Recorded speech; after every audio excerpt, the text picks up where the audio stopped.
ସକାଳୁ ଗାଧେଇକି ମନ୍ଦିର ଯିବି ବୋଲି ବାହାରିଥିଲି କିନ୍ତୁ ଯାଇପାରିଲିନି। ଗ୍ରାଇଣ୍ଡର କରିଦେବି, କରିକି ଜୁସ୍ ପକେଇଥିଲି। ଗୁଡ଼ଟା ବହୁତ ଖଟା, ସେଇଟା ମୁଁ ଗ୍ରାଇଣ୍ଡର କରିକି ଚିନି ପକେଇଥିଲି। ଆଜି ଆମ୍ବଟା କାଟିବା ଦେଖିବା କ'ଣ ହଉଛି, ପାଚିଲା କି ଖଟା। ତ ଆମ୍ବ କାଟିଦେଲି।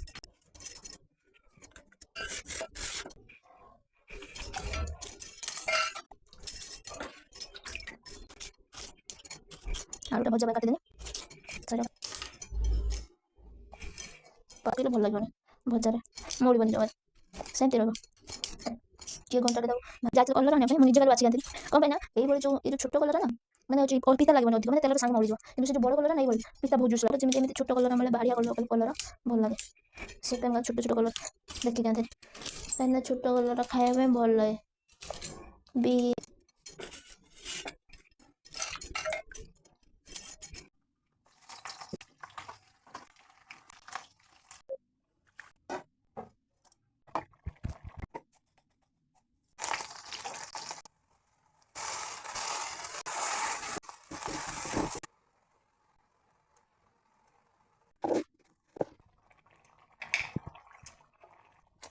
କେତେ କଲର ଦେଖାଯାଉଛି।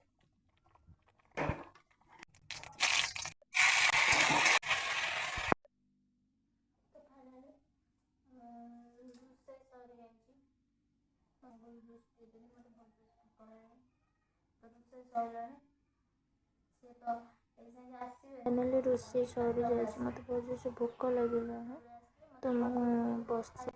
ସକାଳୁ ଖାଲି ଅଙ୍ଗୁର ଜୁସ୍ ଟିକେ ପିଇଥିଲି, ଆଉ କିଛି ଖାଇନଥିଲି, ସେଥିପାଇଁ ମୋତେ ବହୁତ ଜୋର ଭୋକ। ଆଗ ଖାଇସାରିବି ତାପରେ ଯୋଉ କଥା। ତ ଦେଖନ୍ତୁ ଏଇଟା ଯେଉଁ ଆମ୍ବ ଖଟେଇ କହୁନଥିଲି, ସେଇଟା ଏଇଟା ହେଉଛି ଆମ୍ବ ଖଟେଇ। ଆଉ ଏଇଟା ଯେଉଁ ଭାଜି ନଥିଲି, ମସଲା ଦେଇ ଭାଜି ବୋଲି କହୁଥିଲି, ସିଏ ତ ନାଡ଼ି ଆଳୁ ଭଜା ଖାଇବେନି, ମାନେ ଶୁଖିଲା ତରକାରୀ ଖାଇବେନି ନା, ସେ ଝୋଳ ଖାଇବେ। ସେଥିପାଇଁ ପୁଣି ପଛରେ ଝୋଳ କରିଦେଲି। ଏଇଟା ବୋଇତାଳୁ ଆଳୁ ଭଜା, ଆଉ ଏଇଟା କଲରା ଆଳୁ ଭଜା।